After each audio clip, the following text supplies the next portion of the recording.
Hi అండి, welcome to our channel Kiranasri vlogs. Idli story వింటారా? ఏంటి ఇడ్లీ స్టోరీనా అనుకోకండి. అవును, ఇడ్లీ స్టోరీనే.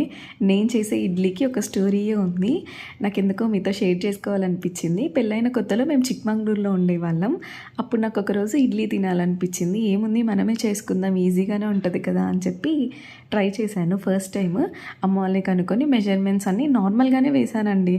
మరి అది ఎక్కడ పొరపాటు జరిగిందో తెలియదు, కానీ ఇడ్లీలు మాత్రం అసలు రాళ్ళలాగా వచ్చాయి. రాళ్ళలాగా కాదు, రాళ్ళే. ఇంకా గోడకేసి కొడుతుంటే బౌన్స్ అయ్యి మరి బ్యాక్ వస్తున్నాయి.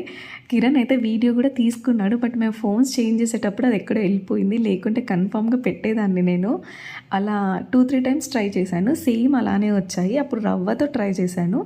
ఇంకొకసారి మా ఓనర్ ఆంటీ ఇడ్లీ తీసుకొచ్చారనమాట చేసి.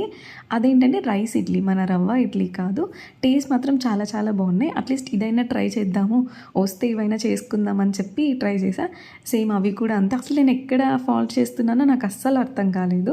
మేబీ అక్కడ క్లైమేట్ కండిషన్స్ కూడా చాలా కూల్ ఉంటుంది, దానివల్ల కూడా అయిండొచ్చు. ఇంకా నేను ఇడ్లీలు ట్రై చేయడమే మానేశాను. ఇంకా బెంగళూరు వచ్చిన తర్వాత ఎందుకో ఒకసారి ఇడ్లీ ట్రై చేద్దాము అని చెప్పి గూగుల్లో వెతుక్కొని అందరినీ కనుక్కొని అసలు ఎప్పుడు ఫెర్మెంట్ చేయాలి, ఎంతసేపు చేసుకోవాలి, ఎప్పుడు మిక్సీ పట్టుకోవాలి, ఇవన్నీ నీట్గా క్లారిటీగా కనుక్కొని చాలా తక్కువ క్వాంటిటీలో వేసాను ఇడ్లీకి. ఎంత బాగా వచ్చాయంటే చాలా చాలా చాలా బాగా వచ్చాయి. చాలా సాఫ్ట్గా ఉన్నాయి. ఇంకప్పటి నుంచి నేను రవ్వ ఇడ్లీ కాకుండా రైస్ ఇడ్లీనే చేస్తున్నాను అనమాట.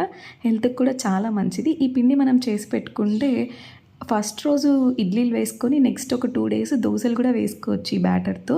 సో ఎవరైనా ట్రై చేయాలనుకుంటే ట్రై చేయండి. నేను వీటి మెజర్మెంట్స్ ఎంతెంత తీసుకున్నాను ఎలా అనేది డిస్క్రిప్షన్ బాక్స్లో పెడతానండి. ఎవరికైనా ఇంట్రెస్ట్ ఉంటే చూసేయండి. సో అంతే అండి ఈ వీడియో.